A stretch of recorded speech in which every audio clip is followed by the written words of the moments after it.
இந்த ஒரு மாதம் இல்லை, ஒரு வருஷம் இல்லை, என்னுடைய உயிர் என்னுடன் இருக்கும் வரை என் வாழ்க்கை இனி இப்படிதான். கேப்டன் எங்க போயிட்டாங்க, கேப்டன் எங்க போயிட்டாரு அப்படின்னு நான் இங்க உட்கார்ந்து பார்த்துக்கிட்டு இருக்கேன். கேப்டன் எங்கேயும் போல. எங்க இருக்காரு? உங்களுக்குள்ள நீங்க இருக்கிறீங்களே, உங்க ஒவ்வொருத்தருக்குள்ளேயும் கேப்டன் இருக்கார். நீங்க ஒவ்வொருத்தரும் ஸ்டேஜுக்கு வரும்போது உங்கள நான் கேப்டனை பார்த்தேன். அந்த வெள்ளை சட்டை வெள்ளை வேட்டி கட்டி நம்ம தலைவர் வருவாரே கம்பீரமா, அதுல பார்த்தேன். ஒவ்வொருத்தரும் வந்து விபூதியை நம்ம தலைவர் வச்ச மாதிரி வச்சிங்கள, அதுல இருக்கிறாரு நமது கேப்டன் அவர்கள். எப்பொழுதுமே உங்களுக்கு தெரியும், உங்க அண்ணி நெத்தி நிறைய குங்குமத்தோட தான் இதுவரைக்கும் இந்த 33 வருஷம் நான் வாழ்ந்திருக்கேன். என்னைக்கு தலைவர் அவர்கள் மறைந்தாரோ அன்றையிலிருந்து அவர் அணிந்த அந்த விபூதியை தவிர எதுவுமே இனிமேல் என் அடையாளமாக இருக்கவே இருக்காது, என் உயிர் இருக்கும் வரை. அதனால தலைமை கழகத்துக்கு நான் வரும் பொழுதும் தினந்தோறும் தலைவர் அவர்களுடைய நான் சமாதின்னு சொல்லவே மாட்டேன்.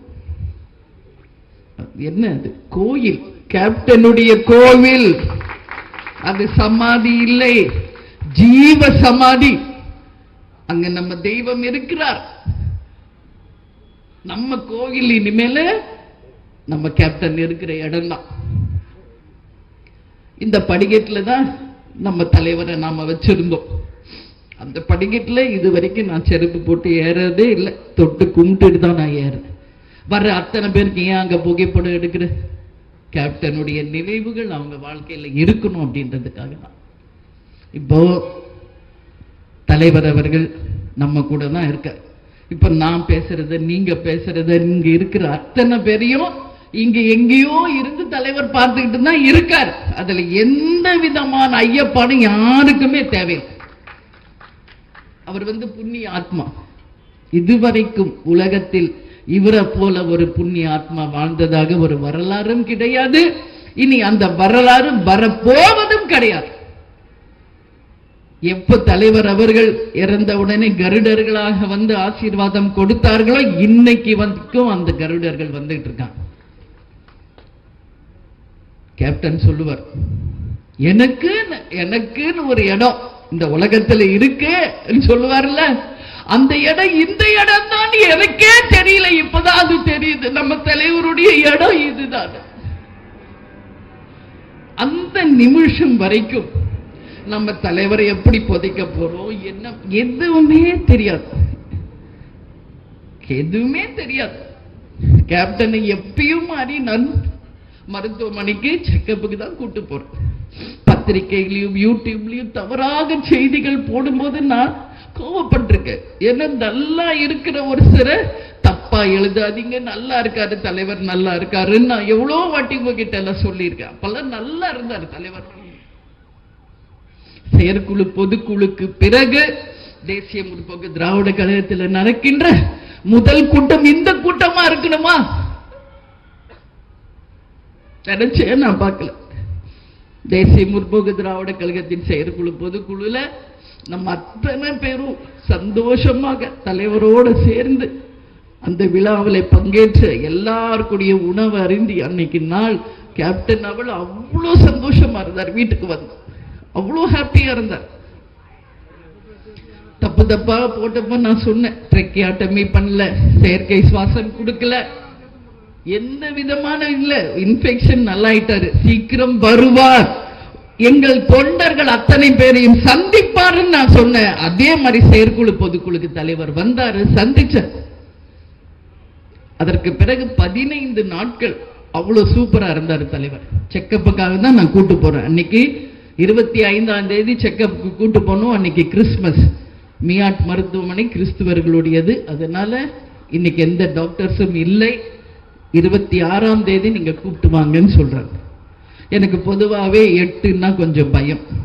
எப்பயுமே எனக்கு ஒரு சென்டிமெண்ட், 8 26னா ஒரு சென்டிமெண்ட். நான் பயப்படுறேன். இல்லை நான் 25 தலைவரை கூப்பிட்டு வரேன். அப்படியெல்லாம் ஒன்றும் இல்லை, நீங்கள் கூப்பிட்டு வாங்க, இன்னைக்கு ஈவினிங்க நீங்கள் தலைவரை கூப்பிட்டு போயிடலாம் அப்படின்னு டாக்டர்ஸ் என்கிட்ட சொல்கிறாங்க. இது மாதிரி உங்களுக்கு தெரியும் 2014 இருந்து இந்த கேப்டன் இறந்த வரைக்கும் எத்தனை ஆண்டு காலம் உலகம் முழுக்க அவரை எத்தனை முறை எத்தனை மருத்துவமனைகளுக்கு அழைத்து சென்று இருக்கிறேன், எத்தனை விதமான ட்ரீட்மெண்ட் கொடுத்துருக்கோம், எவ்வளோ பண்ணியிருக்கோம். அன்னைக்கும் அதே நம்பிக்கையோட சொல்லிட்டு போறேன், ஈவினிங் கேப்டன் வந்துடுவாரு, சமையல் பண்ணி வைங்க, அவருக்குன்றது ஸ்பெஷல் ஃபுட். ஆனா 26 காலையில் போனால் blood test, urine test, normal test தான் நடக்குது. அப்போ இப்போ கோவிட் இருக்கிறதுனால அதையும் ஒரு டெஸ்ட் எடுப்போம், பாருங்கன்னு பார்த்துட்டு பாசிட்டிவ்னு வந்திருக்கு. நான் என்ன செய்யணும்னு, ஒரு 2 நாள் இங்கே இருக்கட்டும், 28 நீங்கள் ஈவினிங் வீட்டுக்கு கூட்டு போயிடலாம். மருத்துவர்கள் சொல்லும் ஆலோசனை இது வரைக்கும் நான் தட்டினதே கிடையாது. ஏன்னா நம்மளை விட மருத்துவர்களுக்கு தெரியும். அது மாதிரி 26 ஃபுல் டே அங்கே இருந்தார், 27 ஃபுல் டே அங்கே இருந்தார். நானும் கூடயே தான் இருப்பேன் கேப்டன் கூட, உங்களுக்கு எல்லாருக்கும் தெரியும். 28ஆம் தேதி ஏர்லி மார்னிங் மூச்சு திணறல் ஆரம்பிக்குது 4 மணிக்கு. அப்போ நான் பக்கத்தில் நிற்கிறேன், கையை பிடிச்சிக்கிட்டு தான் இருக்கேன் கேப்டன் கையை. அவங்க எப்பயுமே டாக்டர் சொல்லுவாங்க, நீங்க பேசினாதான் அவர் நல்ல ரெஸ்பாண்ட் பண்றாரு, நீங்க பேசுறது தான் அவருக்கு நல்ல மைண்ட்ல ஏறும். நான் பேசிக்கிட்டே இருக்கேன், கேப்டன் என்ன நான் இங்கே தான் இருக்கேன், உங்க பக்கத்துல தான் இருக்கேன், உங்களுக்கு எதுவுமே ஆகாது, நிச்சயம் நம்ம வீட்டுக்கு போக போறோம், தைரியமா இருங்க தைரியமா இருங்க நான் சொல்றேன். நான் பேசுறது அவருக்கு நல்லா கேட்குது, ரெஸ்பாண்ட் பண்றாரு. ஆனா மூச்சு விட முடியாம சிரமப்படுறாரு, ரொம்ப மூச்சு திணறல் அதிகமாச்சு. நான் கேட்கிறேன் டாக்டர் கிட்ட, என்னாச்சு என்னாச்சு, ஏன் மூச்சு திணறுது?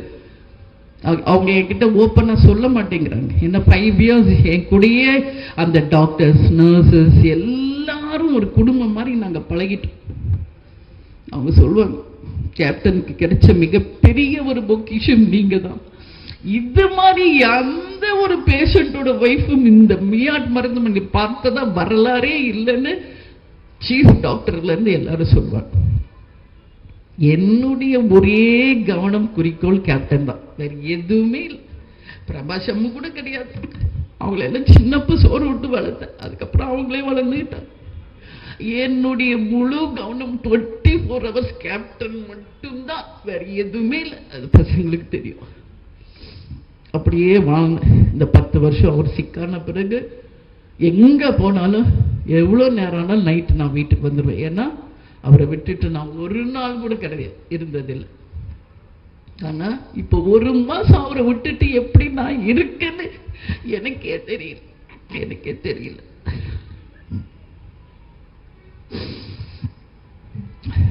அப்ப சொல்றாங்க மூச்சு திணறல் ஆரம்பியேன்னு. அதுக்கப்புறம் இப்பதான் உங்களோட நான் பேசுறேன். அப்ப டாக்டர் சொல்றாங்க, சொல்லிடுங்கம்மா இந்த வாட்டி ரொம்ப சிரமம் அப்படிங்கிறாங்க. நான் நம்பவே இல்லை, அப்படியெல்லாம் இல்லை, கேப்டனுக்கு ஒன்றும் ஆகாது, அவர் நல்லா ஆயிடுவாருன்னு தான் நான் கான்ஃபிடென்ட்டாக பேசுகிறேன். அப்போ கூட அவர் நல்லா ஆயிடுவார்.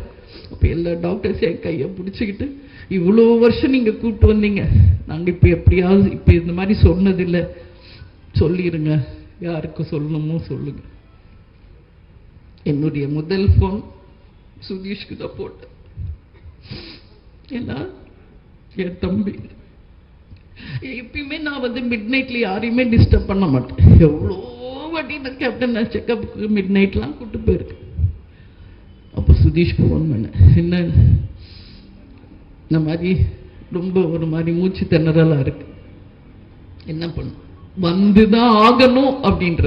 அப்போ 4:30 உடனே வரோன்னு சுதீஷும் எங்க தம்பி வைஃப் ஜோதி வந்தாங்க. அடுத்தது பிரபாஷ் அம்முக்கு சொல்லுங்கன்றாங்க, அவங்க பாம்பேல இருந்தாங்க, அவங்களுக்கு சொன்னேன். அதுக்கு அடுத்தது நான் ஃபோன் பண்ணது பார்த்த சாரதிக்கு, முருகேசனுக்கு. ஏன்னா கேப்டனை பொறுத்த வரைக்கும் கட்சி நிர்வாகிகளும் தொண்டர்கள் தான் அவரோட உயிர்.